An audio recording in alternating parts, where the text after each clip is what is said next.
Hello and welcome to Morning Coffee with Jesus. I'm Rebecca, and today we're going to be talking about why we don't do what we can and how we can actually overcome that. Have you ever realized there's so many things that we can do, yet we don't?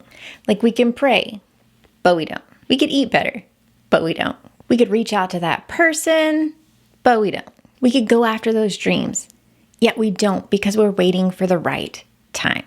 And then on the flip side, there's people who can't walk, talk, speak, have different obstacles that stand in their way. Yet they find creative ways to do what many of us choose not to. Which is why today we're going to be talking about why don't we do what we can. So if you're ready, let's get into today's message.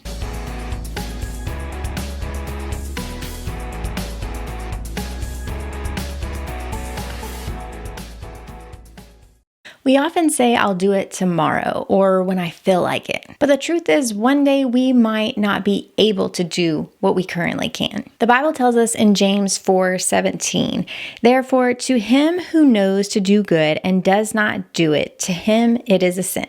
That verse can sound really tough, especially because it reminds me that knowing what we can do and not doing it isn't just laziness, it's disobedience. How many times have you been asked to do something and you procrastinated and you just put it off and off until finally they come back and they're like, hey, did you finish this? And you're like, oh, no, I haven't even started it yet, right? There's going to be a point in your life to where we've all done this. And I'm going to raise my hand because I am right there with you. Sometimes we put off things because we want company. We don't want to do it alone.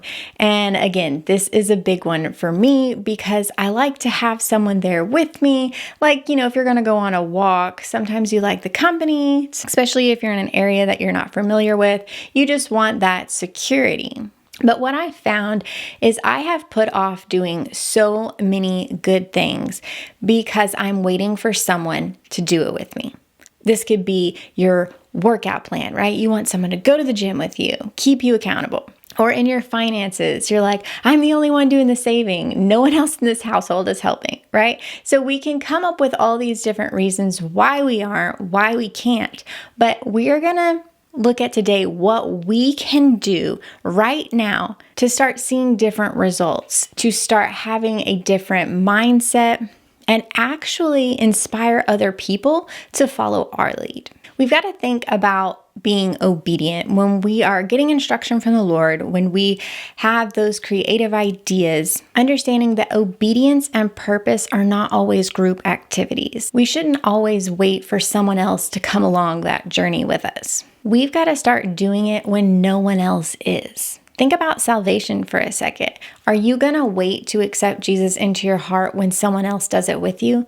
Because we're not guaranteed tomorrow. And if we're waiting for someone else to join us in that relationship with Jesus, we could miss out on eternity with the Father. And that same thing applies in all areas. So don't let someone else postpone what God has in store for your future because you want someone to do it with you. Your consistency today could be the very thing that inspires someone else tomorrow. Isaiah 41:10 tells us, fear not, for I am with you.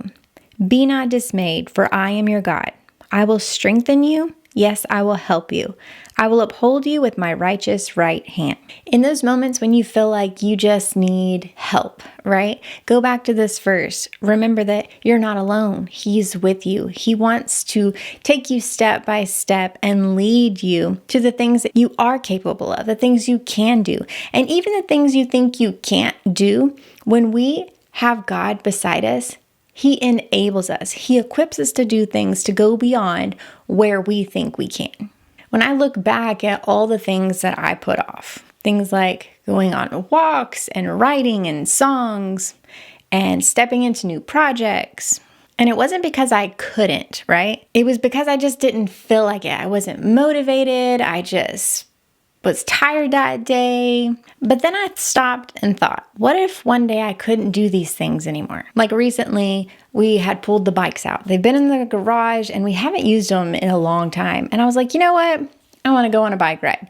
And I kept putting it off because I was like, oh, I want the kids to go, or I want Jason to go with me. And so I wasn't doing it. And I was like, you know what? I'm going to do it anyways. So I got the bike out and started down the road. And then it was like the Lord just began to speak to me. It's amazing the clarity and the answers that you'll get when you're kind of in that quiet space. No one else is around you. It's just you and whatever you're doing. And then the Lord can actually talk to you because you're not distracted. And so he was literally showing me that there are so many people who can't just hop on a bike and start riding. Yeah, I have the physical ability to exercise my muscles, to stay fit, to do something, yet I've put it off for how long? So long. And so I was like, okay. And so I began to just ride and just listen. And then here, within about a 5 minute span, I turn back and I see my husband on the bike and he's coming towards me. And I was like, oh my gosh, I'm so excited. But I had to start when no one else was doing it. You have to get you right before you can start imparting into other people's lives. We have to get our relationship with God where it needs to be before we can start giving wisdom and advice to other people. Because when we are just giving our opinion, guess what? There's no power in that. We have to have God's wisdom because He knows the beginning from the end. So we need His guidance before we open our mouth and speak out into other people.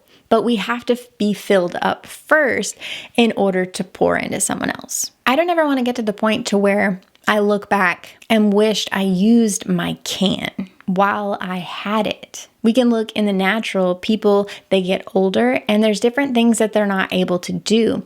But it all goes downhill the moment they stop. I see it so many times to where someone will retire and all the things that they used to do and how active they were, they just stop and they're not getting out as much, they're not moving, and it takes a toll on their health. And everything just starts to kind of slow down. And people always use the excuse of, oh, well, it's just they're getting older. And so that's how life is. Well, you can actually prolong your life by what you do. So getting to a place to where we're not saying, I can't do that anymore. We're looking at what can I do right now and still putting that action to do it. So what are some reasons we don't? We talked a little bit about having that company, right? Not feeling alone, but there's actually a lot of different reasons people typically don't do something that they're capable of. One of them is task aversion. It's boring or unpleasant, or it's just really hard. We put off things that we don't typically enjoy, right? Even though we're capable of it, we are like, that's just not fun. I just don't want to do that today. We naturally avoid what makes us uncomfortable. But the truth is, growth doesn't come from comfort zones. So we can overcome this by reframing the task at hand. Instead of focusing on what you don't like about it, focus on why it matters. Why is this important?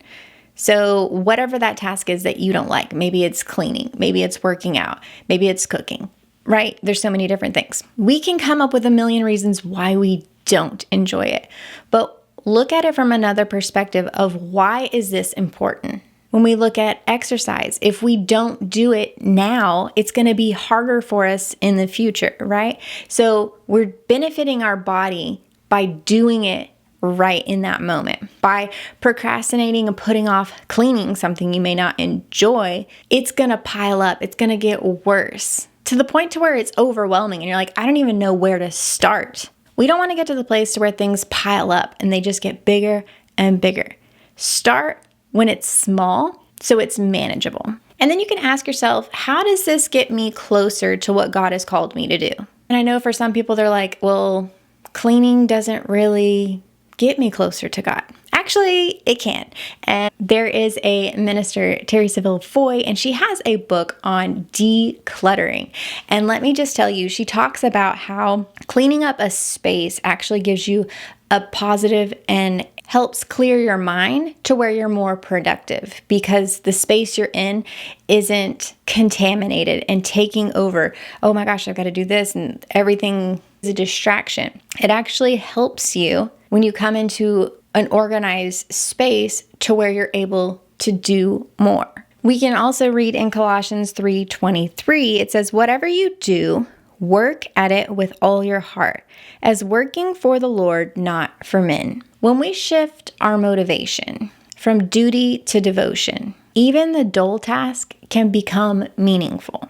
It's literally just flipping that switch, because we can look at, oh my gosh, especially if you have kids and it's like mess after mess, right? You're constantly picking up those toys or cleaning up this, and then it's right back. And so we can get frustrated saying, this is pointless. But instead of us looking at it that way, we can say, I have a family that I'm able to take care of, that I'm able to feed, that I'm able to be with, right? Not everyone has those things. So we can take a negative and turn it into a positive by simply the words that we're saying and how we're looking at the situation. Another reason we don't do what we can is because fear of failure or perfectionism. The what if I mess up, right? Perfectionism disguises itself as excellence, but really it's fear in disguise. We can overcome this by remembering progress over perfection. God never asked for perfection. He asked for obedience. Every step of faith is a step closer to the person He's shaping you into be. Philippians 1:6 reminds us, being confident of this very thing, that He who has begun a good work in you will complete it until the day of Jesus Christ. See, you don't have to have it all together right now. Just start and let God finish the work that He started in you. Another reason we tend to not do what we can is because we want to push off today to tomorrow. We want to wait till it's later on down the road when we feel like we have everything we need. We think we have more time or more energy later. This is why we tell ourselves, I'll do that tomorrow. But when we look at tomorrow, it becomes next week or next month. And before we know it, we've lost the momentum. We can overcome this by beginning to tell ourselves the truth. Tomorrow doesn't mean that you'll have more time or that you'll even feel motivated, but you can choose to make it a priority, whatever that thing is. Ephesians 5:16 tells us, making the most of every opportunity because the days are evil. Time doesn't slow down for good intentions, but it can reward consistent action. Begin to ask yourself, what is my motive? Why am I doing this? Just last night, we had cooked dinner and we try and clean while we're cooking so we don't have a giant mess afterwards. But after we got done eating, plates get put in the sink. Well, we'd eaten a little bit later and I was feeling tired and just needed to rest. So I had the choice to say, I'll leave these dishes in here and I'll just do them tomorrow. Or I can do them right now. So when I wake up in the morning, I can do something else that needs to be done. Even though I did not want to do it in that moment, I asked myself, why? Why do it now? And it helped me to go in there, get it done real quick. And I was like, you know what? I'm going to wake up to a clean house. It's going to be a better start to my day. And so that's exactly what happened. So asking yourself, why? What is your motive? Everything we do, we can do it to bring glory and honor back to God. We're doing it with excellence. We're doing it with a good attitude. And that actually sets the tone and the environment for the rest of the people in your house. If you're grumbling and complaining while you're doing a household chore, think about how your kids are going to take their tasks that they have to do with that same approach and attitude. Another reason we don't do things is because we have lack of motivation. The truth is, motivation fades, but discipline remains. We often wait till we feel inspired before we act, but sometimes obedience creates motivation. We overcome this by simply doing it anyway. You don't need to feel like it to start it. Don't let your emotional state dictate your actions. Matthew 26:41 tells us, watch and pray lest you enter into temptation. The spirit indeed is willing, but the flesh is weak. We're always going to have a battle between our flesh and our spirit, and knowing that our flesh is weak helps enable you to know that, you know what, I may not feel like it today, but I'm not going to be moved by that. I am going to get up, put one foot in front of the other, and start that thing. When we look at Galatians 6:9 in the New Living Translation, it says, "So let's not get tired of doing what is good. At just the right time, we will reap a harvest of blessing if we do not give up." So I'm going to encourage you to do it tired. Do it unsure, but do it. You're going to be so happy that you started today instead of putting it off for years from now. Recently, I've been listening to these different podcasts on financial advice and things like that. And they all talk about how when you're younger, you think retirement and everything is so far off. So you have a different lifestyle and a different mindset of how you are using your money. And then when you get to that closer to retirement age, you're like, okay, I've got to start doing something for my future. And you realize, wow, I've just wasted all those years when I could have had so much more. But because I waited until I thought I was closer to that time, now it's harder. It's taking longer. You're not going to have as much. So do it now. Stop putting off the excuse of, I just don't feel like it. The enemy always wants to put obstacles in your way to make things difficult for you. So you're not moving closer to him. So you're not moving closer to your family. So you're not moving closer to your financial goals. Don't let the enemy win. Say, I don't care if I don't feel like it today. I'm going to do it. The last reason that I put on here why we tend to not do things is because we get overwhelmed. It feels like too much or too big of a job for one person. When task builds up, it is easy for us to shut down. But becoming overwhelmed often comes from looking at the whole mountain instead of the next step. So we can overcome this by breaking it down and giving it to God. You don't have to do everything at once or even alone. Matthew 11:28-30 tells us, "Come to me, all who labor and are heavy laden, and I will give you rest. Take my yoke upon you and learn from me, for I am gentle and lowly in heart, and you will find rest for your souls. For my yoke is easy and my burden is light." Let God help you carry that load. Focus on the next step and not the whole journey. Think about a huge piece of steak, right? You can't eat it all in one bite, but you can eat it one bite at a time. Same thing with whatever it is that's making you feel overwhelmed. You may not change the whole situation overnight, but every small step forward, every little progress that you're making over time has big impact. You'll look back years from now and be like, wow, we have come so far from where we were. Don't despise small beginnings. No matter how small or insignificant you think your action is, take that step of faith. Whatever God is placing in front of you, begin to do it. Don't take your abilities, your voice, your opportunities for granted. Even if it's something small, do what you can while you can. Remember, your can today is someone else's wish I could. You can do it. Not because it's easy, but because God is with you. Don't wait for the perfect moment, the perfect plan, or the perfect timing. Do what you can with what you have right where you are. Because one day you'll look back and thank God that you didn't wait for someday. You started today. I hope that this message has helped you and kind of ignited some things within you to where you're going to start looking at your day and say, what have I been putting off? Why am I not doing that? I am so capable. Don't wait till you're motivated. Do it, because things will always try and come up. But if you need some scriptures or something to help keep your mind focused on God, reach out to us at morningcoffeewithjesus.com. We would love to send you encouragement, scriptures, pray with you. We want to walk alongside this journey with you, leading you closer to what God has created you for. As always, I want you to know I love you, God loves you, and you're never too young or too old to fulfill the call. Thank you for watching. We'll see you next week. We would like to invite you to follow Morning Coffee with Jesus podcast for your cup of encouragement. We also want to thank our friends and partners for helping us spread God's word around the world. If you would like to give or become a partner with the ministry, you can scan the QR code or visit morningcoffeewithjesus.com and click donate. When you give, we are able to tell more people about Jesus, help in our community, and give back into other ministries. If you have a prayer request or would like to stay connected, you can visit morningcoffeewithjesus.com/stay connected.